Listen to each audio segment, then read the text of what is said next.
Mes bien chers frères, quiconque met la main à la charrue, puis regarde en arrière, n'est pas fait pour le royaume de Dieu. La réponse de Jésus est cinglante. Seigneur, je te suivrai, mais permets d'abord que je puisse faire telle ou telle chose. À chaque fois, Jésus remet en place. Permets-moi d'aller d'abord enterrer mon Père. Laisse les morts enterrer leurs morts. Toi, pars et annonce le règne de Dieu. Je te suivrai partout où tu iras.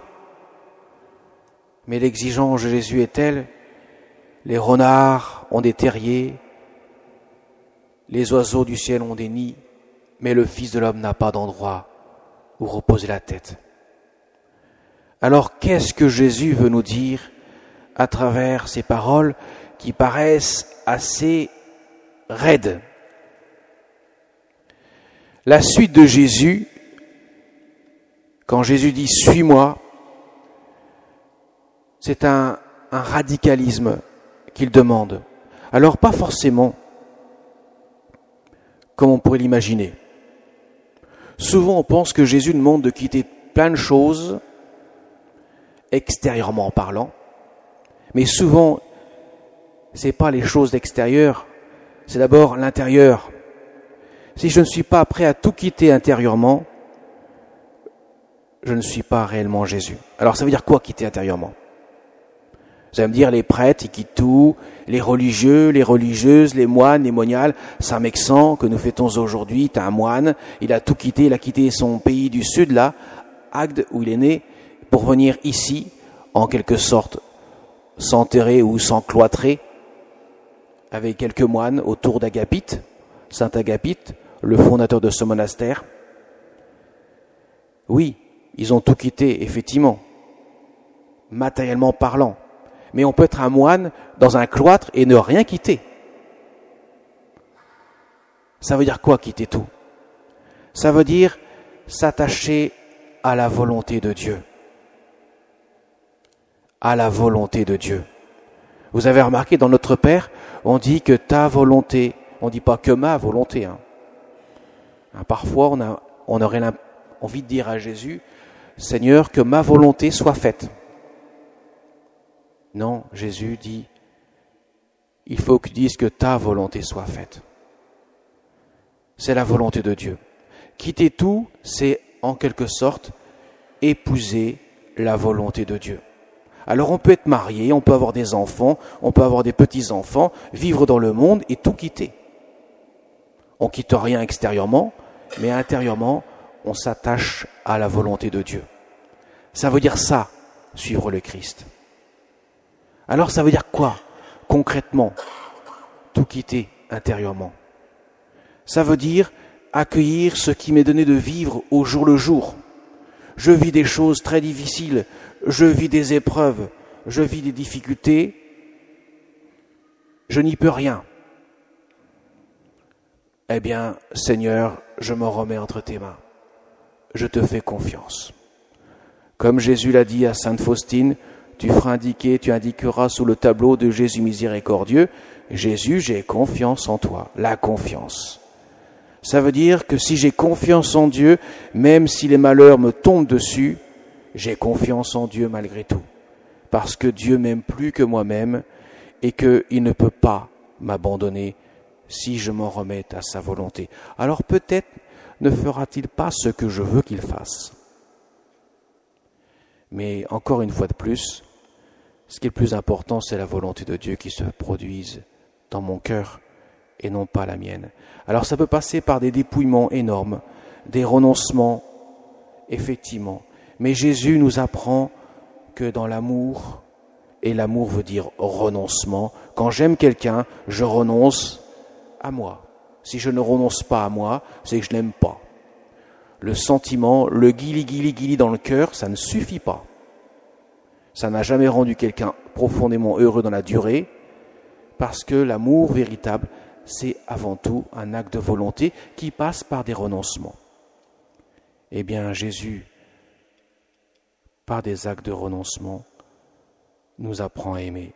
Et c'est cet amour-là qui nous rend profondément heureux. On ne peut pas aimer sans renoncer. On ne peut pas aimer sans accueillir véritablement la volonté de Dieu.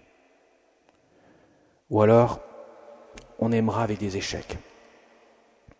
On sera jamais content à ce moment-là. Parce que Jésus, il veut notre bonheur. Soyons-en sûrs, même à travers les difficultés de la vie. Il veut que nous puissions découvrir que lorsque nous nous laissons conduire comme un enfant se laisse conduire, il nous donne ce dont nous avons besoin. Ça veut dire ça, suivre le Christ. Alors c'est exigeant, c'est vrai. Mais ça veut dire que déjà, je commence à changer de paradigme. Je dis, je passe de ma volonté à la volonté divine. Même si elle passe parfois par des choses qui contrarient la volonté de Dieu. Parce que Dieu se sert des éléments de la vie de chaque jour qu'il n'a pas forcément voulu. Les épreuves que nous avons, il ne les a pas voulues, mais il va s'en servir pour que nous puissions encore davantage nous abandonner entre ses mains. Mes chers amis, finalement c'est un enfant entre les mains de ses parents, un bébé entre les mains de ses parents. C'est ce qu'attend Jésus de nous. Si vous ne redevenez pas comme des enfants, dit Jésus, dans l'évangile de Saint Marc, vous n'entrerez pas dans le royaume de Dieu. Ça veut dire cela. Je redeviens comme un enfant qui se blottit dans le cœur de son papa et de sa maman, sûr que eux ne peuvent vouloir que mon bien. Alors Jésus nous demande cet acte de confiance. Et c'est vrai, nous ne le voyons pas, nous ne le sentons pas, nous ne le touchons pas. Mais la foi, c'est d'accueillir ce que Dieu a révélé et ce que nous ne pouvons pas vérifier. Si nous voulons vérifier la présence de Dieu, nous n'avons pas confiance en lui. Si nous voulons vérifier l'efficacité de notre prière, ça veut dire que nous n'avons pas confiance en lui.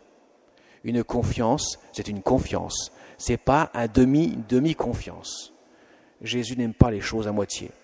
Il a dit dans l'évangile, dans l'Apocalypse de Saint Jean, je vomis les tièdes.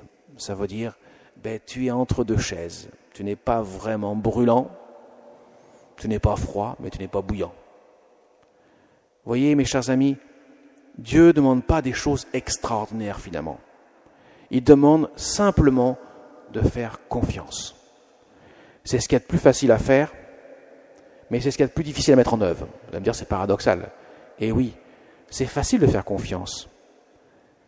Mais ça veut dire, et c'est là que c'est difficile, que je renonce à ma volonté. Je refuse d'être mon propre Dieu. Dieu est Dieu, c'est en lui que je mets mon cœur. Alors Saint-Mexan, nous fêtons aujourd'hui la fête pour notre paroisse. Saint-Mexan, ce moine qui a voué toute sa vie à Dieu, il était tellement imprégné de l'amour de Dieu, de la volonté de Dieu, que Dieu a fait de grandes choses en lui. Il a fait des miracles. Beaucoup de gens sont venus le voir parce qu'il faisait tellement de miracles que ça s'entendait au loin, pourrait-on dire. Et ça a permis ainsi la construction de cette ville. Mais Saint-Mexan, qu'est-ce qu'il a fait avant tout? Il a fait confiance. Il n'a rien fait d'extraordinaire, c'est d'avoir fait confiance en Dieu, et c'est après Dieu qui a fait des choses extraordinaires en lui. C'est pas lui qui les a fait, c'est Dieu qui les fait. Mais il a fait confiance. Quand on fait confiance en Dieu, Dieu peut faire de choses extraordinaires en nous, pour témoigner de la présence de son amour. Alors Saint-Mexan, nous pouvons le prier. Il a vécu il y a 1500 ans, c'est déjà fort ancien, mais il est toujours là. Nous avons quelques reliques de lui. Sa présence spirituelle est dans cette Église. Nous le prions. En le priant, il intercède auprès de Dieu pour nous. Alors demandons son intercession, que nous puissions nous aussi suivre le chemin du Christ. Et laissons-nous entendre dire par Jésus, « Suis-moi ». La Vierge Marie elle-même, au pied de la croix, se voit confier cette mission de nous engendrer en quelque sorte à la foi de l'Église, de nous laisser engendrer dans le oui qu'elle prononce toute sa vie. Le oui de Marie devient notre école de sainteté, pour que nous puissions dire, comme saint Mexan, comme tous les saints, oui à Dieu, mais en plus soutenu, porté par le oui de Marie.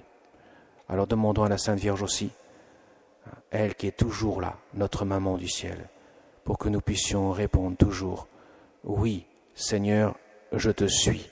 Je ne regarde pas derrière la charrue, je regarde devant toi, car je te fais confiance. Amen.